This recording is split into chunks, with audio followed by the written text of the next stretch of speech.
జాతీయ cricket council ICC నూతన chairman గా జైషా ఏకగ్రీవంగా ఎన్నికయ్యాడు. ప్రస్తుతం బీసీసీఐ సెక్రటరీగా ఉన్న ఆయన డిసెంబర్ 1 నుంచి ఐసీసీ చైర్మన్ బాధ్యతలైతే స్వీకరించున్నాడు. అయితే నవంబర్ 30 వరకు క్రెగ్ బార్క్లేనే ఐసీసీ చైర్మన్ గా కొనసాగనున్నాడు.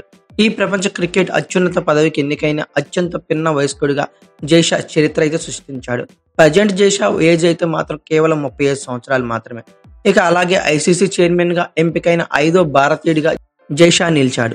జగన్మోహన్ దాల్మియా, శరద్ పవార్, ఎన్ శ్రీనివాసన్, శశాంక మనోహర్లు భారత్ నుంచి ఐసీసీ చైర్మన్ గా ఇతని కంటే ముందైతే ఎన్నికై ఉన్నారు.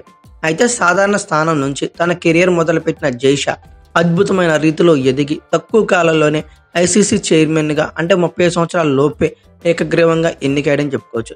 జైషా కెరియర్ సాగింది ఇలా అని తెలుసుకుందాం.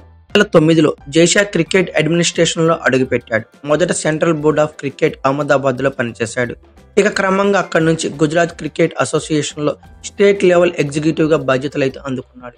ఇక అక్కడి నుండి నెక్స్ట్ 2011లో బీసీఐకి మార్కెటింగ్ కమిటీలో పనిచేశాడు. అనంతరం 2 ఏళ్ల గ్యాప్ లో 2013లో గుజరాత్ క్రికెట్ అసోసియేషన్ సెక్రటరీగా ఎదిగాడు. ఇక బీసీఐ వార్షిక సమావేశాల్లో గుజరాత్ బోర్డు తరపున పాల్గొన్నాడు. 2015లో బీసీఐ ఫినాన్స్ అండ్ మార్కెటింగ్ లో కమిటీలో బాధ్యతలు అందుకున్న జైషా 4 ఏళ్ల పాటు అక్కడే పనిచేశాడు.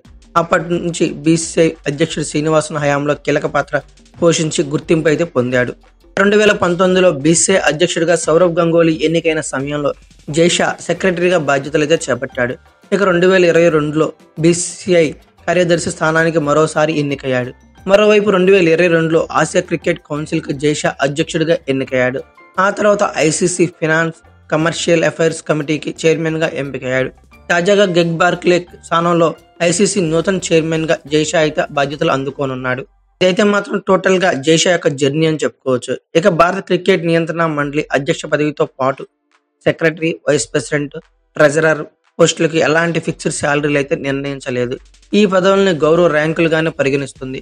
కాకపోతే బీసీఐకి సంబంధించిన పనులకు అలవెన్సెస్ మాత్రం చెల్లిస్తుంది. బీసీఐ సెక్రటరీగా ఉన్న జైషా విదేశాల్లో జరిగే ఐసీసీ మీటింగ్స్ హాజరైనప్పుడు, ఇతర క్రికెట్ పర్యటనలకు వెళ్ళినప్పుడు డైలీ అలవెన్సెస్ కింద 84,000 బోర్డు అయితే చెల్లించేది. భారత్లో జరిగే సమావేశాలకు వెళ్ళినప్పుడు 40,000 చెల్లించడంతో పాటు విమాన ఖర్చులు అయితే బీసీఐ భరిస్తుంది. ఇక బిజినెస్ క్లాస్ టికెట్స్ ని కేటాయిస్తుంది. మీటింగ్స్ కాకుండా ఇతర క్రికెట్ అసోసియేషన్స్ కి సందర్శించేందుకు వెళ్ళినప్పుడు జైషాకి 30,000 రూపాయల చొప్పున డైలీ అలవెన్సెస్ అయితే ఇచ్చేవారు. బీసీఐ లానే ఐసీసీ కూడా తమ ఆఫీస్ బేరర్స్ కి ఎలాంటి ఫిక్స్డ్ శాలరీలు అయితే ఇవ్వడం లేదు. కాకపోతే వారికి వివిధ అలవెన్సెస్ తో పాటు బెనిఫిట్స్, రియంబర్స్మెంట్స్ సదుపాయాలను అయితే కల్పిస్తుంది. అయితే ఐసీసీ ఇప్పటి వరకు ఈ అలవెన్సెస్ కు సంబంధించిన వివరాలను బయటకు చెప్పలేదు. అయితే జైషా బాధ్యతలు చేపట్టిన వెంటనే ఆయనకి కావాల్సిన అన్ని అలవెన్సెస్ పాటు సకల సౌకర్యాలు అయితే దక్కనున్నాయని చెప్పుకోవచ్చు. అయితే గ్రెగ్ బార్క్లే స్థానంలో ఐసీసీ కొత్త చైర్మన్ గా ఏకగ్రీవంగా ఎన్నికైన నేపథ్యంలో జైషా ఈ వ్యాఖ్యలు అయితే చేశాడు.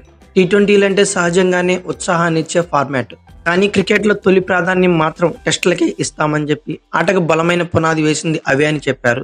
అలాగే క్రికెట్లను సుదీర్ఘ ఫార్మాట్ దిశగా నడిపించడం కీలకం. ఈ లక్ష్యం దిశగానే మా ప్రయత్నాలు అయితే ఉంటాయి. ప్రపంచవ్యాప్తంగా క్రికెట్ ప్రమాణాలు పెంచేందుకు నా వంతుగా చేయాల్సిందంతా చేస్తాను. నేను కీలక బాధ్యతల్లో అడుగు పెడుతున్న వేళ నా మీద నెలకొన్న భారీ అంచనాలు అందుకోవడానికి ప్రయత్నిస్తా.